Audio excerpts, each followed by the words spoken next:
Haleluya, puji nama Tuhan. Shalom. Sekali lagi shalom bagi kita semua. Selamat hari Minggu.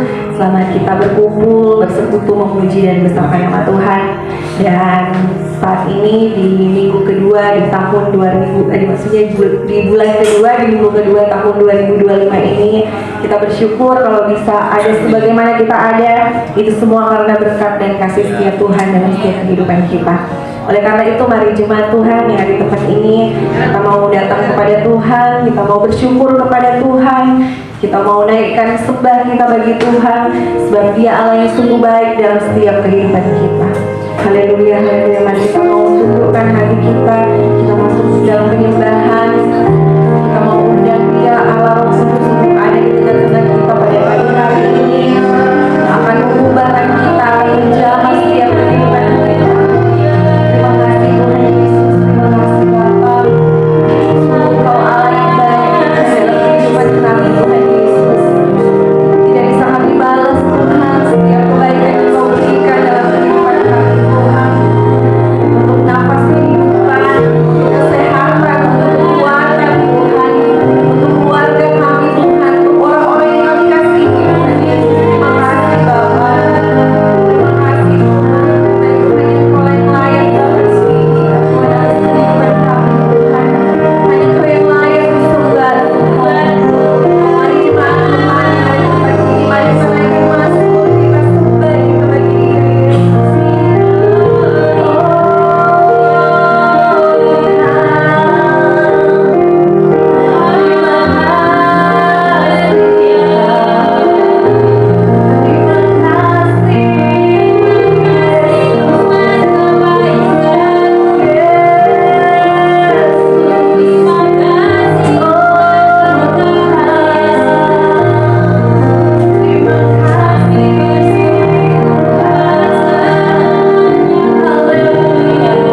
bersorak-sorak bagi Tuhan. Haleluya. Kita berpikir yang berkata, sungguh ku bangga punya Allah. Mari semuanya lagi berdiri. Kita mau memuji Tuhan.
Dan saat ini seperti biasa saya buka ruang kesaksian bagi Bapak Ibu yang ingin menyaksikan kasih kuasa dan kebaikan Tuhan.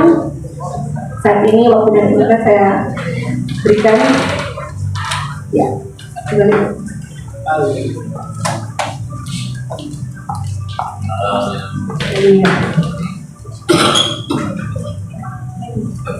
Shalom. Puji nama Tuhan. Baru saya pertama kali kesini. Nama saya Emi Gultom. Saya sebenarnya boleh bernyanyi nanti kan ya? Boleh.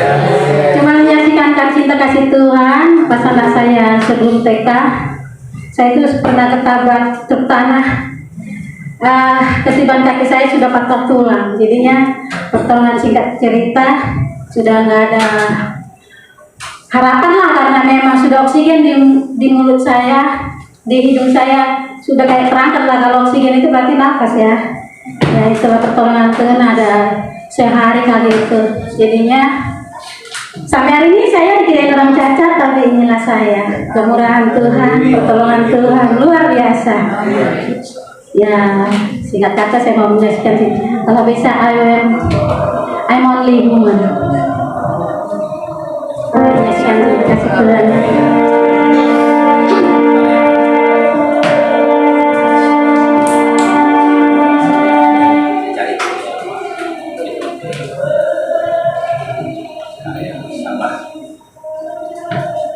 Begitulah pertolongan Tuhan. Ada saya di kursi roda 3 bulan 4 bulan.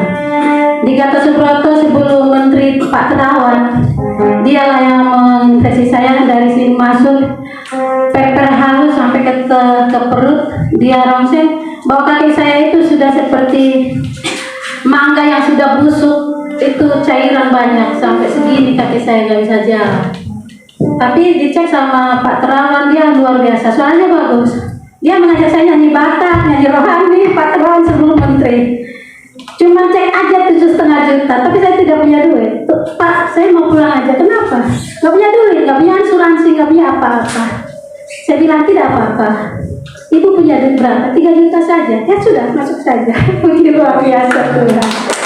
Saya diperkenalkan lagi hebat, yang luar biasa dikasih Tuhan. Sekarang dia sudah menteri. Puji nama Tuhan luar biasa.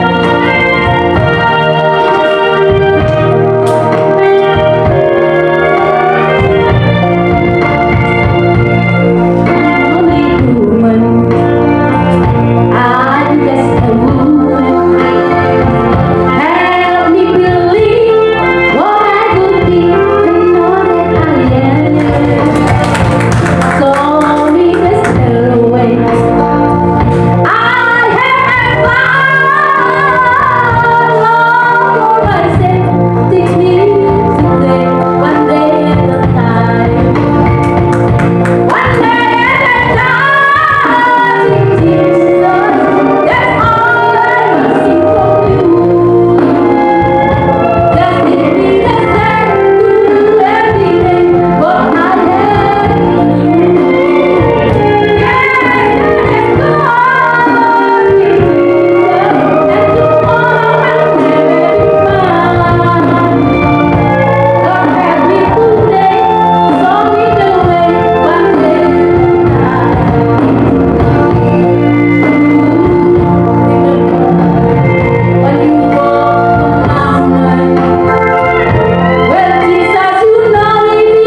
Sama-sama. One day at a time. One day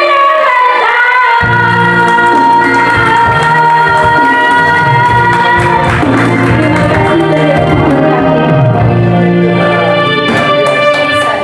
Haleluya. Haleluya, kesaksian yang luar biasa dari Ibu Emi yang sudah memberkati kita pada pagi hari ini, dan dia melalui kesaksian Ibu Emi itu bisa membuat kita lebih dekat lagi dengan Tuhan, lebih berapi-api lagi dengan Tuhan, lebih beriman lagi kepada Tuhan dan percaya kepada Tuhan Yesus bahwa mujizat itu nyata asalkan kita terus percaya. Banyak tuh yang sudah membagikan kesaksian bagi kita semuanya.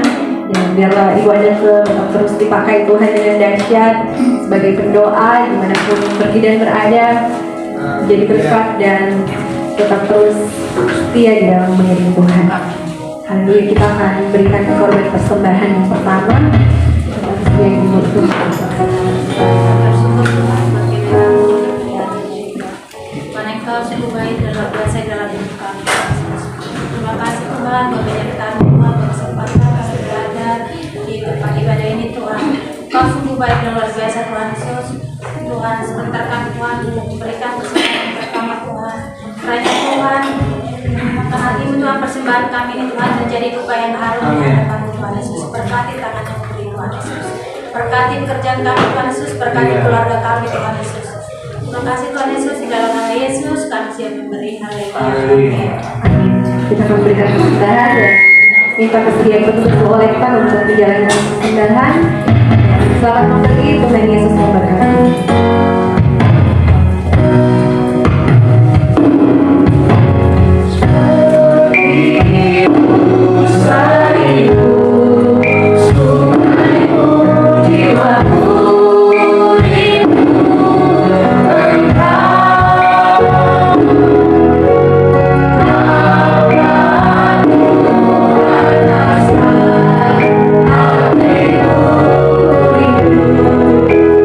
Hallelujah.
pujian penyembahan.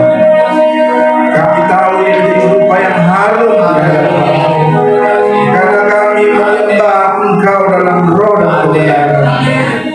Tuhan, baik kami menyembah, memuji dengan akal budi maupun dengan roh kami lewat bahasa lidah atau glosolalia.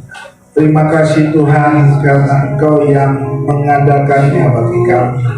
Engkau yang mengadakan syukur bagi kami, karena Engkau sudah berlaku yang baik terhadap kami. Kami tidak sebagai domba tanpa gembala, sekalipun Engkau mengutus kami sebagai domba di tengah-tengah serigala. Kami tidak diutus menjadi serigala berbulu domba, tapi kami diutus menjadi domba di tengah serigala. Secara perhitungan manusiawi tentu ini tidak seimbang, tetapi secara perhitungan Tuhan ini luar biasa, karena Engkau menyertai kami, karena gembala kami yang baik adalah Engkau. Kami didampingi oleh gembala yang memiliki tongkat yang menuntun kami. Kami didampingi gembala yang memiliki gada yang akan menghantam serigala-serigala itu.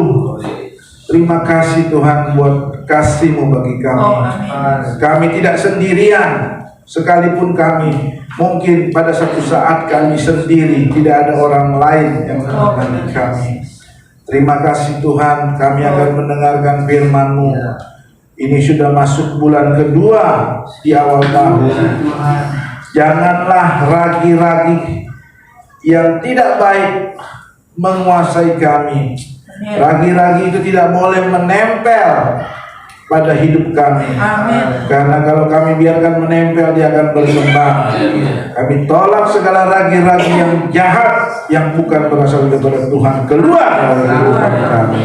Kami mau kehidupan roh kami menyala-nyala dan melayani Tuhan. Terima kasih Bapa, Engkau sungguh baik. Di dalam nama Tuhan Yesus kami berdoa. Amin. Silakan duduk saudara-saudara kekasih dalam nama Yesus. Tanpa terasa mungkin sudah 1 bulan kita berjalan di tahun ini, tapi sebagai anak-anak Tuhan kita harus menyadari bahwa ada ragi-ragi yang jahat yang mau menyusup masuk ke dalam kehidupan kita. Apakah itu? Salah satunya adalah ketakutan, ya. Ketakutan itu dosa atau bukan? Dosa. Ibu, dosa. Kenapa dosa? Kenapa itu ketakutan dosa? Padahal takut itu tidak ada di dalam 10 perintah Tuhan. Kenapa itu dosa? Ibu bisa jawab?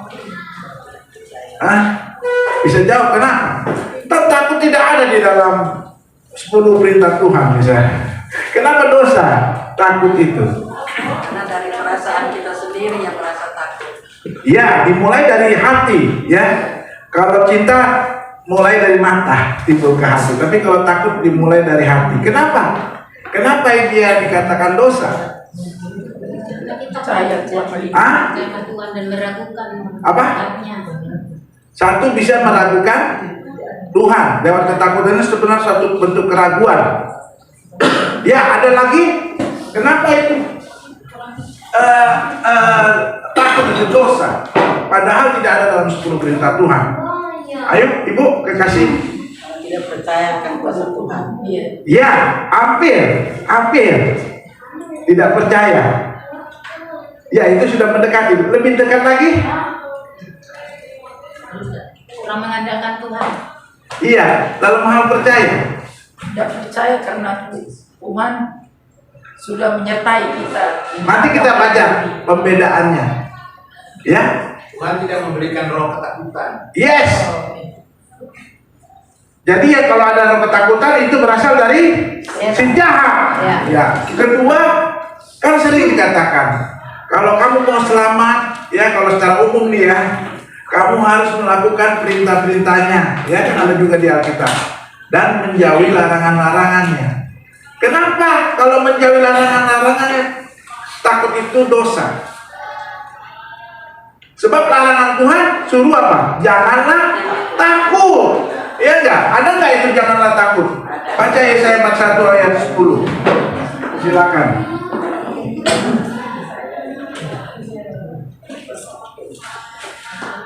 Ini kita udah mulai 2 jam 11.20 ya, sudah istilahnya sudah mendekati jam 12. Jadi gimana? Ayo bacakan Yesaya 41 ayat 10. Silakan. Yesaya 41 ayat 10. Yes. Yesaya 41 ayat 10. Janganlah takut sebab aku menyertai engkau. Janganlah bimbang sebab aku ini Allahmu. Aku akan meneguhkan, akan menolong engkau. Yes. Aku akan memegang engkau dengan tangan kananku yang membawa kemenangan. Iya. Jadi kalau ada larangannya, malah kita lakukan larangan itu berdosa. Tuhan udah bilang janganlah takut, tapi kita takut. Ya berarti kita melanggar larangannya. Orang disuruh jangan takut, kita takut. Berarti kita berdosa. Melanggar perintahnya, bahwa melanggar bukan perintahnya, melanggar larangan-larangannya. Harusnya larangannya itu diikuti, bukan harusnya larangan itu dilakukan untuk tidak dilakukan takut itu, ya. Jadi perkara takut bukan masalah perkara sepele. Kenapa Ibu? Perkara takut tidak merupakan masalah sepele. Apa dampaknya sehingga takut itu bukan masalah sepele? Ibu kekasih. Apa Ibu? Nah, Ibu baca aja biar tahu jawabannya. Wahyu 21 ayat 8. Silakan Ibu baca. Biar tahu. Ini nggak masalah sepele loh. Ini bukan masalah dunia aja loh. Tapi ini menyangkut masalah akhirat. Ya enggak? Ya, Wahyu 21 ayat 8. Tetapi orang-orang penakut, Yes. orang yang tidak percaya, Yes. orang-orang keji, Yes. orang-orang pembunuh, orang-orang sundal, tukang-tukang sihir, penyembah-penyembah berhala, dan semua pendusta, mereka akan mendapat bagian mereka di dalam lautan yang menyala-nyala Dalam lautan yang menyala-nyala. dan belerang. Jadi orang-orang kematian yang kedua. Kematian yang kedua. Jadi orang-orang penakut nggak masuk surga. Jadi kalau ada ibu-ibu di sini takut ke kamar mandi, takut ada hantu, anak-anak, kalau takut ada hantu berarti dosa. Jadi jangan sampai udah nenek-nenek masih ditemani ke kamar mandi. Siap-siap masuk lautan api yang menyala-nyala. Nah, jadi saudara, al takut itu bukan cuma berzina, membunuh dan sebagainya kayak tadi orang-orang Sunda, tapi penakut itu masuk lautan api yang menyala-nyala. Jadi kalau ada nggak ibu-ibu di sini masih takut di dalam rumah? Kalau takut di hutan wajar, ada binatang buas, ada ular, itu takut yang wajar. Coba kita di hutan takut, ada ular nanti, ada harimau. Tapi takut di rumah kan tidak ada ular. Boleh nggak kita takut sama hantu? Nggak boleh. Hantu apapun nggak boleh kita takut, karena pada kita ada kuasa yang diberikan Tuhan. Bukan karena kita punya talenta mengusir setan, tapi pada kita ada kuasa untuk mengusir setan.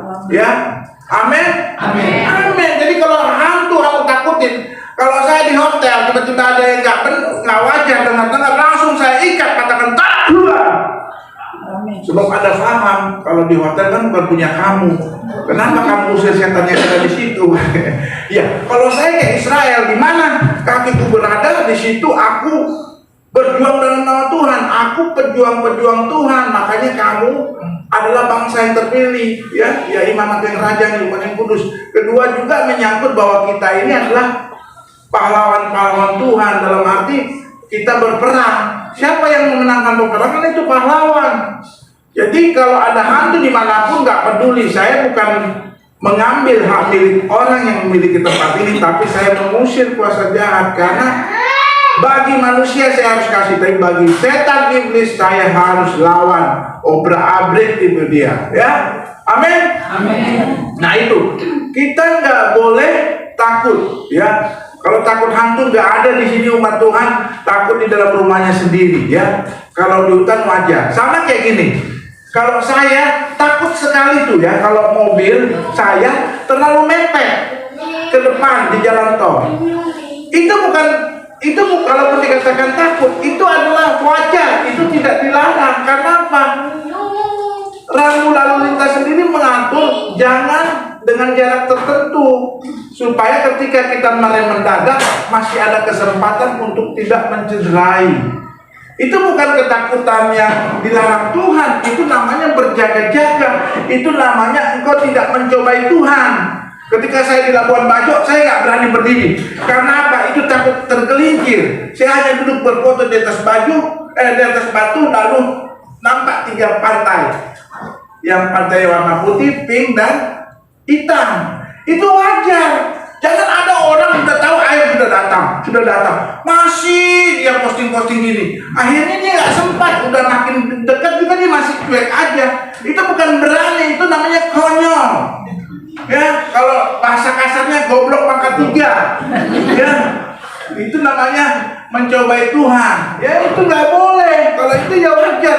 Udah tahu air makin dekat, ya udah lari supaya kau tidak terlambat dalam menyelamatkan diri.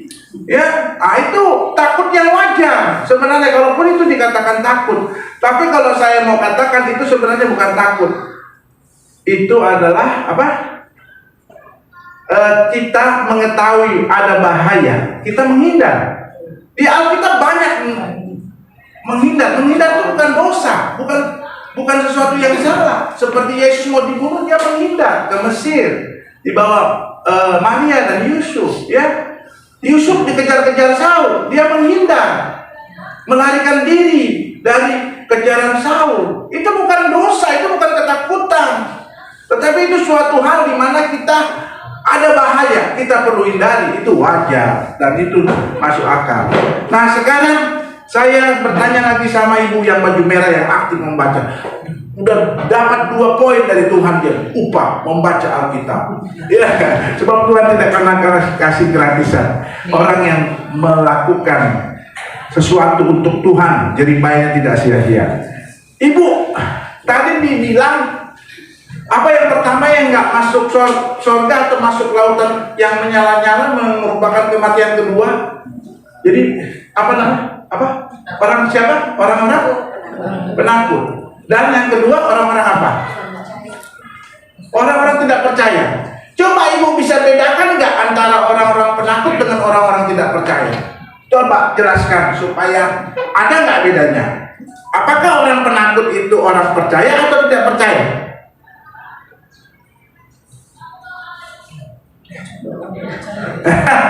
Itu apa lu? Apa bedanya orang penakut dan orang tidak percaya kalau itu disamakan dalam hal percayanya? Beda. Kenapa di sini? Tadi kan ibu jelaskan, ya karena kalau dia penakut dia tidak percaya. Itu sebenarnya sudah tepat ibu. Tapi kalau lebih rincinya lagi apa? Maksudnya sudah mendekati benar. Jadi orang-orang penakut ini, kalau gitu kalimatnya di larangan itu orang-orang tidak percaya. Orang-orang tidak percaya, ya sama. Katanya ibu bilang tadi orang tidak percaya. Itu adalah orang-orang penakut. Jadi bedakan ya. Kalau orang-orang penakut adalah tetap dia orang percaya, tapi kelemahannya apa? Dia kurang percaya. Tetapi kalau dia percaya penuh itu bagus, tapi kalau dia kurang percaya, sama kayak gini loh. Ini anak saya Gracia, kamu di situ, saya di sini di kolam renang. Coba kamu berenang, jangan takut. Papa akan siap untuk menolong kamu ketika kamu tidak berdaya. Terus dia bilang, takut Pak. Itu dia nggak kurang percaya kepada saya bahwa saya mampu menolong dia. Jadi orang penakut di sini adalah orang yang kurang percaya. Dia percaya pada Yesus, yes. Dia menyembah Yesus, yes. Dia memuji Yesus, yes. Tetapi bahwa Tuhan menemani dia misalnya, sehingga dia lebih memandang hantu lebih besar dari Tuhannya. Iya enggak? Padahal kita bilang orang-orang percaya apa? Roh yang ada di dalamku lebih besar. Kenapa saya harus takut memandang iblis? Iblis diumpamakan seperti apa? Worship leader. Kalau roh yang ada dalamku lebih besar daripada roh yang ada di dunia ini. Sekarang kamu memandang iblis sebagai apa? Kecil, amin. Ya, kenapa dia dibilang kecil? Karena ada rohku yang lebih besar daripada roh dia, roh iblis itu. Yang kedua apa? Karena iblis itu kita injak-injak. Kalau dia sebesar lemari ini, bagaimana sih menginjak-injak? Ini kita injak-injak sekarang. Berarti dia kecil. Ya, kita remukkan dia. Itu berarti dia kecil, tidak besar di pemandangan Tuhan dan di pemandangan siapa? Pemandangan Tuhan dan di pemandangan orang percaya. Tidak semua manusia yang memandang itu kecil, ya, iblis setan itu. Jadi kita nggak boleh takut. Tadi kenapa kita tidak takut? Karena kita domba didampingi serigala yang tidak pernah meninggalkan kita, tidak pernah membiarkan kita.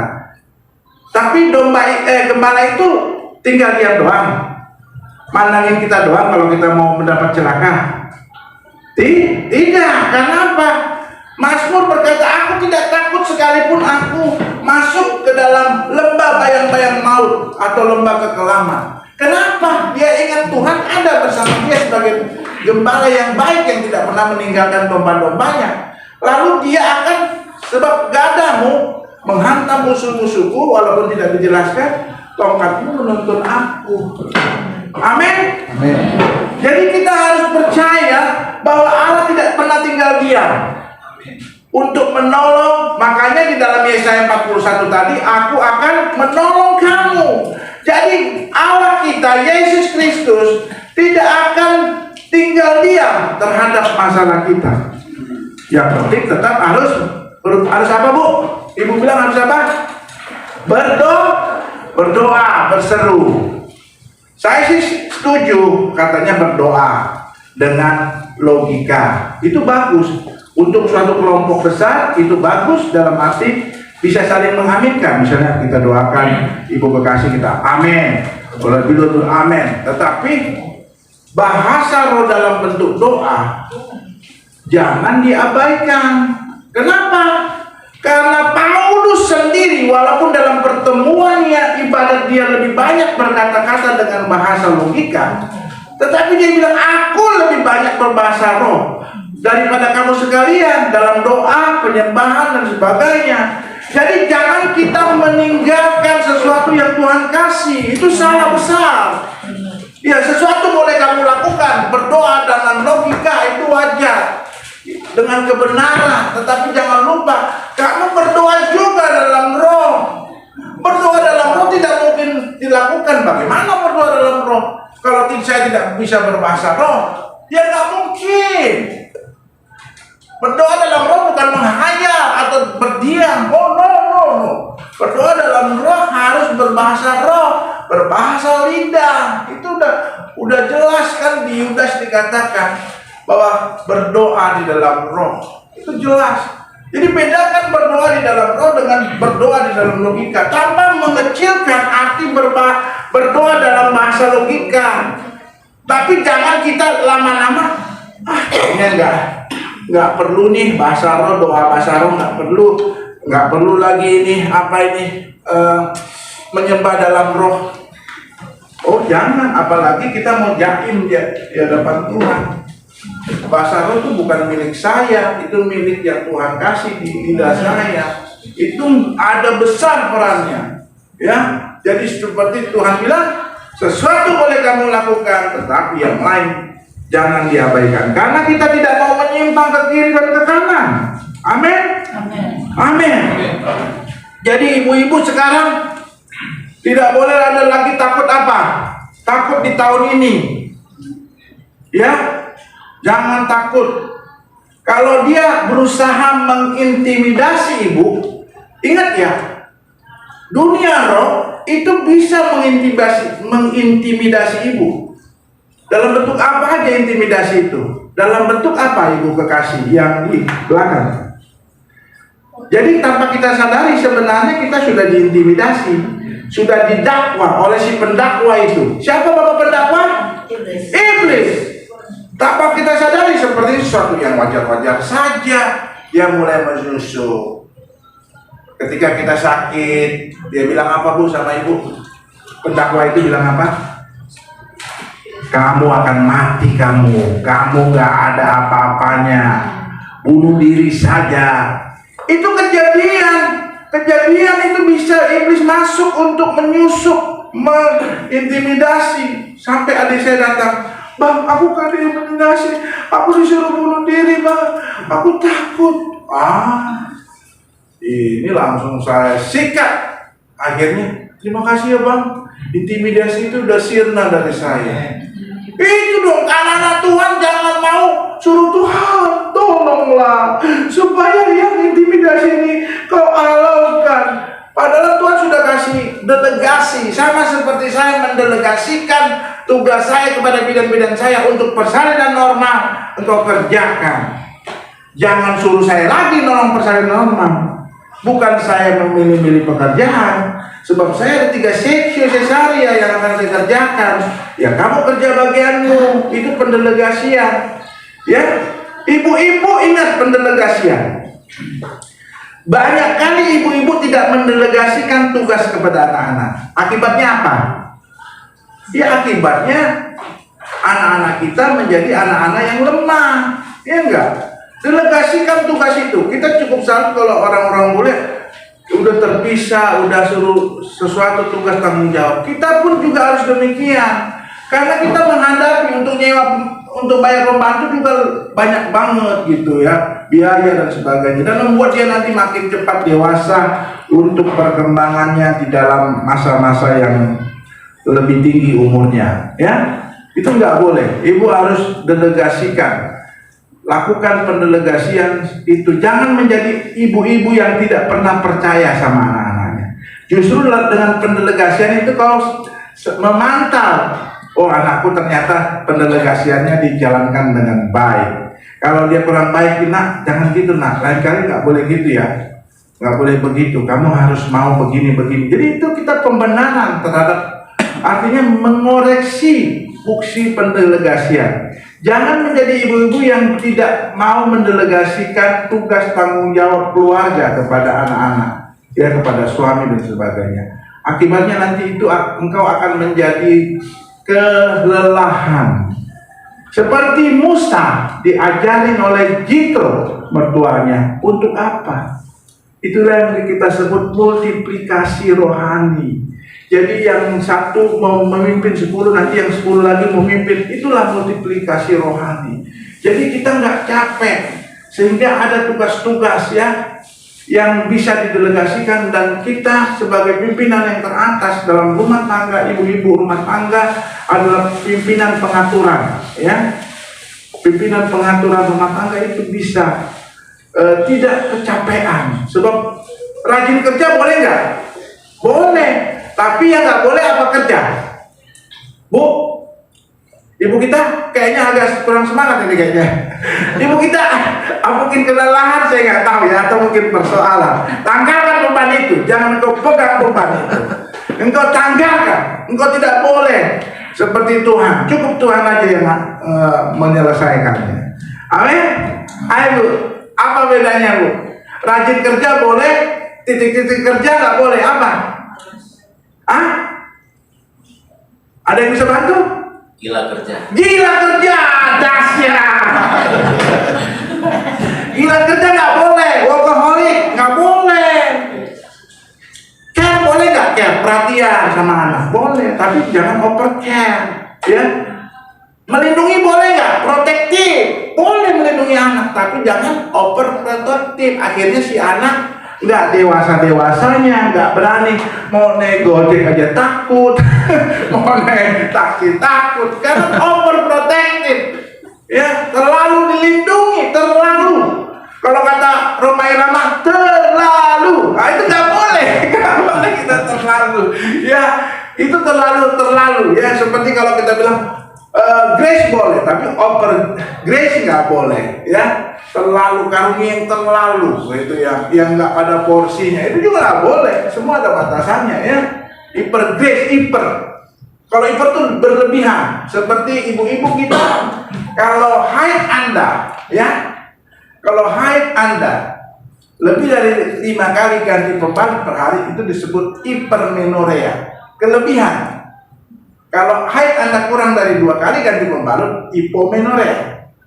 Itu nggak normal. Ibu datang ke saya, ibu datang ke bidan.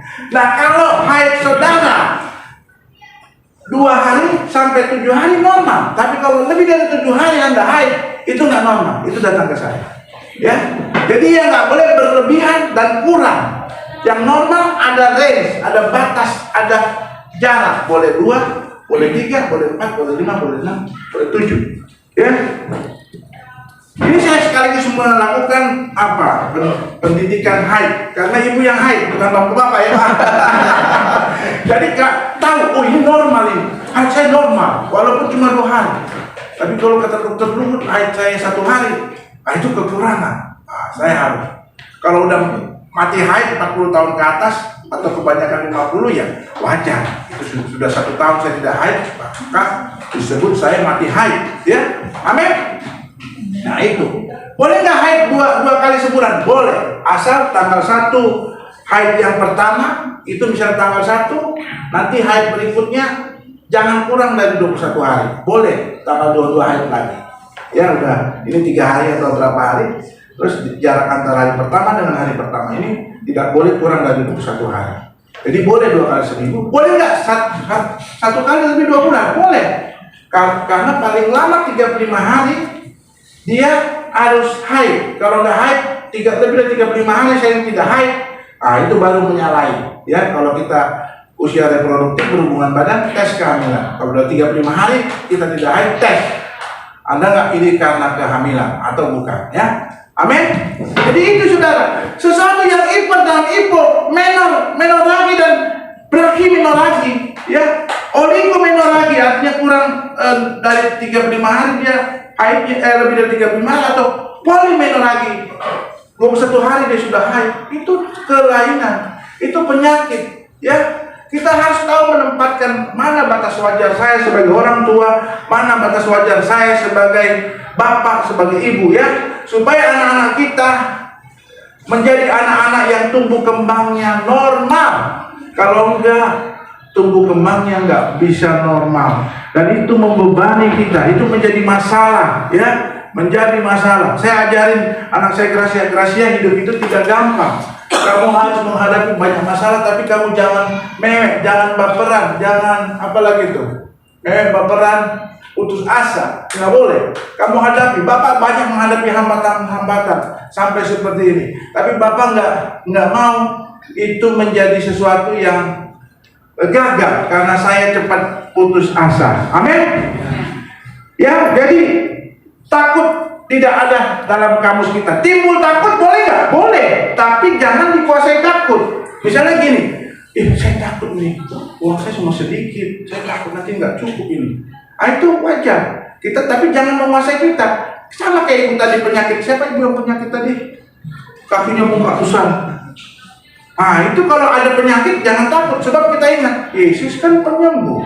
Oleh bilur-bilur itu menyembuh. Kenapa saya harus takut? Sebab apa? Tidak semua yang diizinkan Tuhan dalam hidup kita melebihi kekuatan kita. Coba baca Roma 8 ayat 35 supaya jelas. Ini juga nggak boleh takut itu karena kita tidak memahami. Bukan sekedar penyertaan, bukan sekedar gagah, tapi kita harus tahu lagi konsep tidak takut itu menyangkut apa. Ya, Roma 8 ayat 35. Baca, adik, supaya adik jangan takut nanti kalau ada hantu. Tak obrak adik kamu dalam nama Yesus. Karena engkau musuh kami, dan peperangan kami melawan engkau tidak akan pernah berakhir. Oh, dahsyat men. Jadi ketika ditanya, ada apa dokter lawan saya? Saya kira saya takut sama kau. Wah, kita hati lagi dia. Tolak dengan Yesus keluar dia. Nyata itu bukan bukan ayah. Ayo adik baca. Adik adalah tadi kan udah didoakan tadi.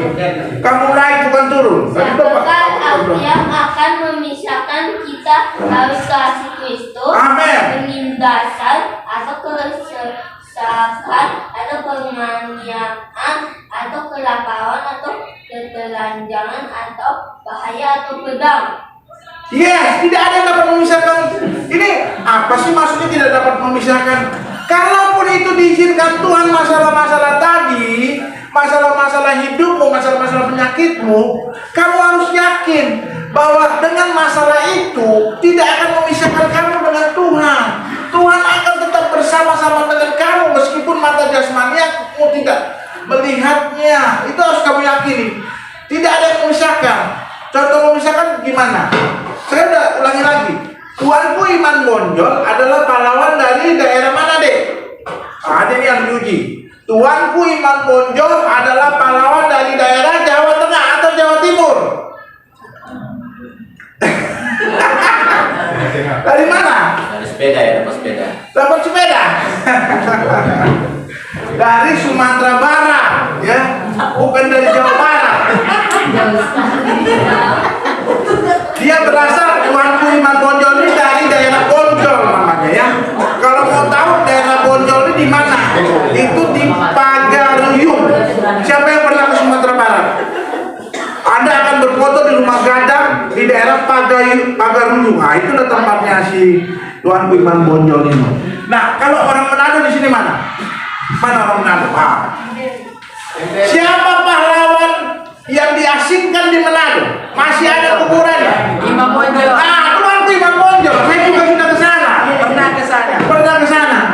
Dia dengan beberapa pengawal dan keluarganya diasingkan ke Manado dan Pineleng, ya. Nah, itu terus itu saudara-saudaranya, keluarga-keluarga lainnya itu ditinggalkan nih Sumatera Barat di daerah Pagaruyung tadi, yang kalau Anda ke Sumatera Barat nanti ada foto-foto dengan pakaian adat disewakan itu, ya. Nah, dipisahkan, tapi bagi Tuhan apapun masalahmu tadi, kelaparan, kesesakan, penganiayaan, penindasan, pedang, tidak akan memisahkan kau dari Tuhan. Nah, kalau kita yang pernah terpisahkan, kenapa kita mesti takut? Banyak kali kita bilang kalau kita mau mati dibunuh, kita akan terpisah dari Tuhan. Oh tidak, itu salah. Jadi kita jadi makin kuat. Oh iya, ya, saya tidak akan pernah terpisah. Kalaupun saya disiksa oleh orang-orang jahat, orang-orang zalim, saya tidak akan terpisah dari Tuhan. Pikiran saya tidak akan dapat dibelenggu sekalipun badan saya dibelenggu. Itu dong, anak-anak itu harus begitu. Kan tidak takut. Kenapa? Apapun yang terjadi saya dipersulit, ya, saya tidak takut karena Tuhan beserta saya. Tapi harus sabar dalam kesesakan, harus penguasaan diri, belajar mencukupkan diri dari segala keadaan. Itu harus, jangan jadi sesuatu yang boleh dilakukan, tetapi yang lain jangan diabaikan. Itu prinsip Matius 23:23. Lakukan itu sehingga kita berkenan kepada Tuhan, ya. Jadi kita nggak bakal terpisah dari Tuhan apapun yang terjadi. Meskipun kok orang lain, saudara-saudaraku, istriku, anakku nggak ada bersama aku, kayaknya mereka malah menyalahin aku, padahal aku melakukan perintah Tuhan. Nggak usah takut. Sekalipun saudara-saudaramu meninggalkan Allah, tapi Tuhan tidak pernah meninggalkan kau. Itu ada di Perjanjian Lama, ya, di Daud mengatakan. Jadi saudara nggak boleh takut lagi, ya. Timbul takut boleh, tapi lawan takut itu. Itu ibarat apa, Bu, diumpamakan? Bapak kasih kita dapat jatah lagi pertanyaan kitanya. Ibarat apa, Pak? Burung boleh melintas di kepala saya, tapi saya tidak izinkan dia bertengger di kepala saya. Saya halau. Yang bertengger di kepala saya siapa? Yesus Kristus. Sebab dia, tubuh saya adalah bait Allah, dan Yesus sebagai pimpinan dalam hati saya, bukan sebagai hamba. Keakuan kita nggak boleh jadi Tuhan dan Yesus sebagai hamba, tapi jadikan Yesus sebagai Tuhan di dalam hatimu. Amin. Ya. Waduh. Jadi kita takut apa? Takut terhadap masa depan? Enggak. Takut itu diumpamakan sebagai apa lagi? Khawatir.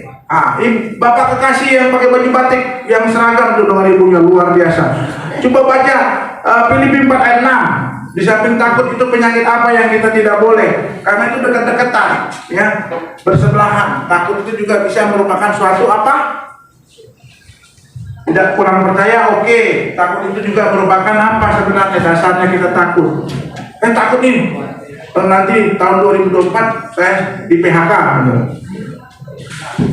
Apa Bu? Bacakan Pak. Filipi 4 ayat 6. Itu berdekat-dekatan. Janganlah hendaknya kamu khawatir tentang apapun. Khawatir, ya terus. Tetapi nyatakanlah dalam segala hal keinginanmu kepada Allah dalam doa dan permohonan dengan ucapan syukur. Amin. Ketakutan apapun dalam bentuk kekhawatiran, ya, enggak boleh takut. Janganlah hendaknya kamu khawatir. Tapi jangan oh ya aku nggak boleh khawatir. Tapi hanya sampai di situ. Tidak. Apa dilakukan apa supaya setelah timbul khawatir kita lakukan apa supaya khawatir itu jangan menguasai kita?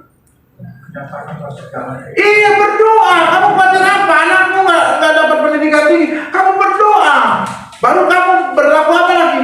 Wujudkan doamu itu sebagai imanmu untuk engkau berhemat. Mulailah menabung untuk anakku sekolah. Namanya tabungan untuk anak sekolah. Ya, itulah Dokter Lun dapat teladan 1. Dokter spesialis dengan topik tabungan untuk anak sekolah, ya. Nah itu tabungan untuk anak sekolah harus kau siapkan. Kau cicil, ibarat kau kredit rumah, kau cicil. Bukan langsung segitu langsung ada, pelan-pelan. Kamu tidak, Tuhan bisa saja memberikan berkatnya seketika, langsung besar. Tapi Tuhan mau mendidik saudara untuk segala sesuatu. Engkau harus mengumpul sedikit demi sedikit. Karena Abraham, Ishak, dan Israel tidak kaya langsung 5.000 domba. Enggak, dia mulai dari tahu membalakan berapa domba? 2-3 domba kan? Tapi dia bisa banyak dombanya, kenapa? Karena dia dipercayakan dari perkara kecil ke perkara besar. Jadi saudara jangan berpikir nih kayak adik saya punya konsep beda. Oh nanti kalau gue proyek dapat 5M gue gini-gini. Tapi dia boros. Akibatnya nggak terjadi yang 5M-nya. Karena dia tidak menguasai diri menurut ukuran imannya. Sehingga yang diharapkan mesti yang seketika langsung besar. Nggak bisa. Seringkali Tuhan bilang kenapa sih dalam perkara kecil. Itu juga dalam mengumpul. Kamu kecil lama-lama besar. Semua yang 9 naga atau 10 naga Pak? 9 naga itu enggak dimulai langsung besar, dia kecil-kecil dulu, lama-lama besar. Jadi jangan punya konsep kalau saudara mau kaya langsung seketika, nggak bisa. Bisa aja Tuhan izinkan, tetapi Tuhan nggak mendidik itu. Karena ingat, si mertuanya si Laban siapa? Menantunya si Laban. Si Laban menantunya siapa? Yakub. Yakub itu juga kecil yang dipercayakan dia dapat, malah dia ditipu sama mertuanya, dikasih yang nggak dimintanya. Tapi dia juga punya hikmat genetik ya, sehingga itu domba-dombanya yang berbintik dan belang ya. Nah, itu hikmat dari Tuhan.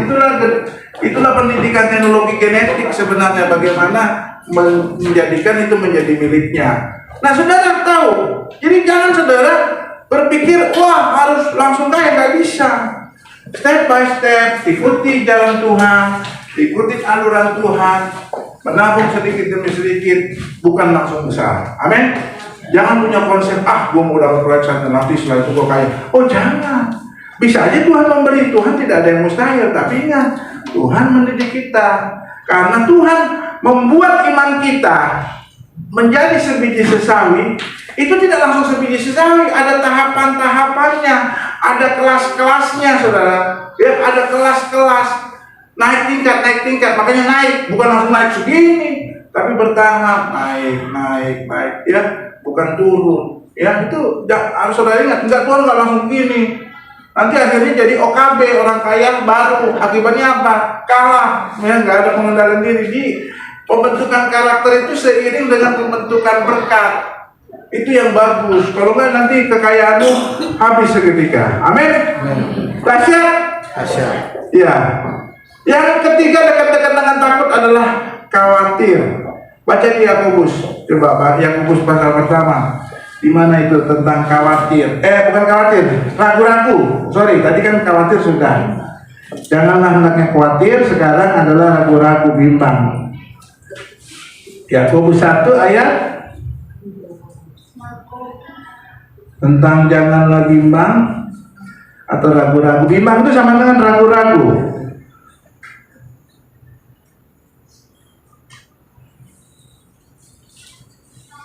Ya, bacakan Yakobus 1 ayat 6, silakan. Hendaklah ia memintanya dalam iman dan sama sekali jangan bimbang, sebab orang yang bimbang sama dengan bimbang yang diombang-ambingkan kian kemari oleh angin. Ayat 7. Orang yang demikian janganlah mengira bahwa ia akan menerima sesuatu dari Tuhan. Ayat 8. Sebab orang yang mendua hati tidak akan tenang dalam hidupnya. Ya, jadi orang bimbang, orang ragu, orang yang mendua hati tidak akan tenang dalam hidupnya dan tidak akan mendapat apa-apa. Jadi orang bimbang pun tidak masuk kerajaan Allah karena dia tidak akan. Ibarat orang bimbang tuh gini loh, aku mau maju, kayaknya nggak enak deh. Aku mau mundur, aku juga enggak. Jadi dia jalan di tempat. Itulah orang bimbang. Misalnya, aku mau masuk sekolah spesialis nih. Tapi kan aku ini dari desa Toini kan di Sulawesi Tengah. Aku gimana? Aku minder Ya itu bimbang. Jadi dia bimbang untuk maju melangkah yang sebenarnya Tuhan sediakan buat dia. Itu nggak boleh. Itu juga Tuhan nggak berkenan, ya. Makanya jangan harap engkau mendapat apa-apa kalau kamu bimbang. Karena apa yang Tuhan rencanakan buatmu, engkau lawan dengan engkau tidak bertindak sesuai apa yang mau karuniakan kepadamu. Amin. Ya. Jadi ibu-ibu saya tekankan sekali supaya ibu-ibu di gereja ini adalah ibu-ibu yang mempersiapkan anak-anaknya untuk tidak jadi pemalas. Ya. Sayang sama anak boleh, kasih sesuatu yang baik boleh, tapi jangan membuat anak-anak ibu jadi pemalas, mager, ya, itu nggak boleh. Terus jangan jadikan anak-anak ibu adalah anak-anak yang tidak akan bekerja di kemudian hari. Baik pria, baik wanita harus bekerja. Kenapa? Ibu kekasih, Dokter Nur bilang nanti anak-anak ibu harus bekerja. Tidak jadi ibu rumah tangga saja, tidak seperti nyonya. Ini tanpa menghina ya, yang cuma ibu rumah tangga di sini ya. Oh tidak, kalau kita yang udah kasih ya udahlah. Tetapi ke depan harus, karena tuntutan zaman, kebutuhan makin mahal. Ya, apalagi kalau yang nggak punya pengendalian diri, punya anak banyak terus ya. Ini bukan menghina Pak Pembala ya, tidak. Ya udah. Saya cuma bilang sama ibu-ibu di apa nih? Di pasien saya, ibu punya anak 1 tetap bahagia, punya anak 4 bahagia. Cuma bedanya sikap ibunya. Apa ibu yang batik, yang batik? Apa bedanya sikap ibunya yang punya anak 1 dan punya anak 4? Sikap ibu loh. Ya memang beda, anaknya 1 ya anaknya 4 ya beda. Sikap ibunya yang harus dikerjakan. Perhatian sama, anak 1 dan anak 4 ya perhatian semua. Cuma karena 1 ya anaknya ya diperhatikan anak yang 1. Kalau yang 4 ya 4-4-nya. Ayo apa lagi bu? Apa bedanya? Ya anaknya jelas beda lah 1 dan 4. Tapi yang saya mau tanyakan sikap ibunya yang harus dikerjakan. Punya anak 1 dan punya anak 4. Adil. Harus adil. Adil, ya betul. Karena keadilan itu juga bisa kita nggak masuk kerajaan sorga. Karena orang-orang tidak adil tidak akan masuk kerajaan sorga. Bukan berarti kalau anaknya 1 kedokteran semuanya dikasih buku Spatterhouse. Oh tidak, dikasih menurut pendidikan mereka. Itu bukan keadilan, bukan seperti itu.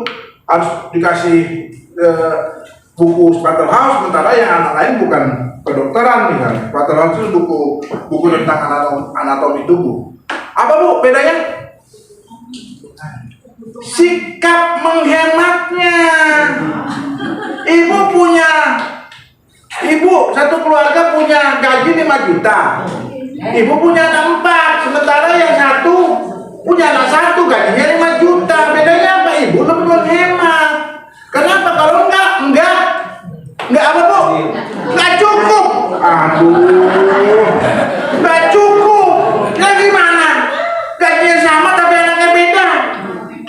Ya enggak? Kalau Anda punya 1 motor dengan 5 motor beda enggak? Ya beda dong. Bayar pajaknya juga 5 kali lipat. Itu harus disadari ibu-ibu. Jangan ibu-ibu menjadi nggak mengerti. Ya, jangan menjadi baroyal percuma. Nggak boleh. Jadi itu nanti belum habis bulan ibu udah kelaparan.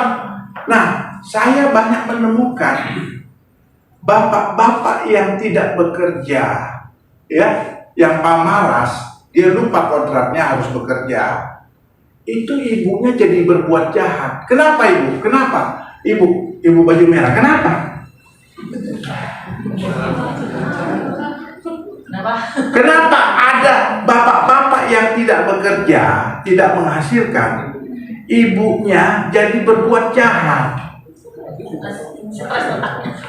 Stres kenapa deh stres? Kenapa dia tidak menjadi doi? Akibatnya apa? Dia tipu. Jadi ada itu keluarga, saya masih saudara. Dia bilang, dia datang ke keluarga tertentu. Tolonglah suamiku sakit keras, padahal nggak sakit keras. Kalau itu masih wajar, bagilah tolong dia untuk pengobatan. Itu masih wajar ya. Maksudnya menipunya, walaupun menipu itu dosa, tapi menipunya nggak konyol. Tapi suatu ketika, tolong suami saya meninggal, padahal belum meninggal. Tuh itu konyol Pak, konyol. Goblok pangkat 3, nipunya luar biasa sampai dia rela bilang suaminya meninggal. Kalau Tuhan berkata, jadilah sesuai imanmu, mati suaminya, ya enggak? Itu nggak boleh. Jadi kekurangan suami menjadi dosa bagi istrinya. Demi apa? Demi cinta akan uang. Kenapa dia cinta akan uang? Dia butuh duit sehingga dengan cinta akan Tuhan, akan uang, dia menjadi hamba uang.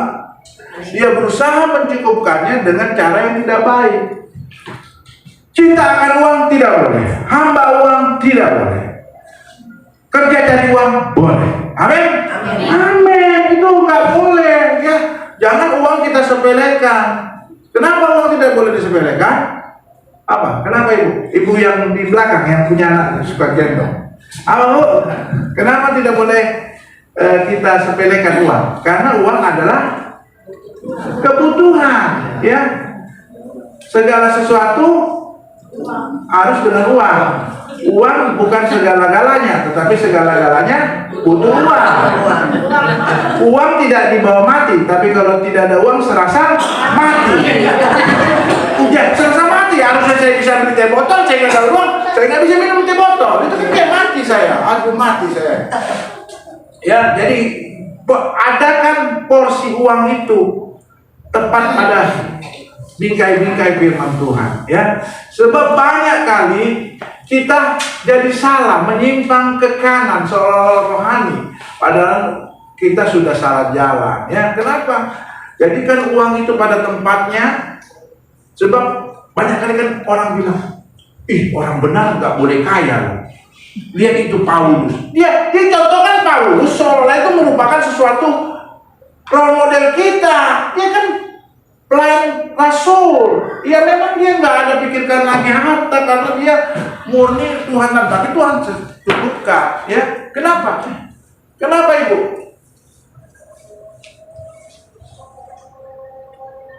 Tadi pertanyaan saya apa? Ya, jadi tempatkan uang pada tempatnya, ya.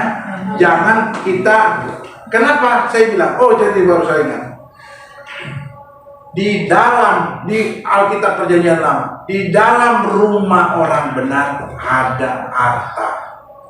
Itu Tuhan bilang itu. Jadi jangan kau kira kalau hidupku semua sama seperti Paulus, oh itu suatu kekeliruan, itu ajaran sesat. Itulah maunya iblis. Enggak, kita bisa jadi kaya. Buktinya ada kok. Abraham, Ishak, Israel, dia kaya.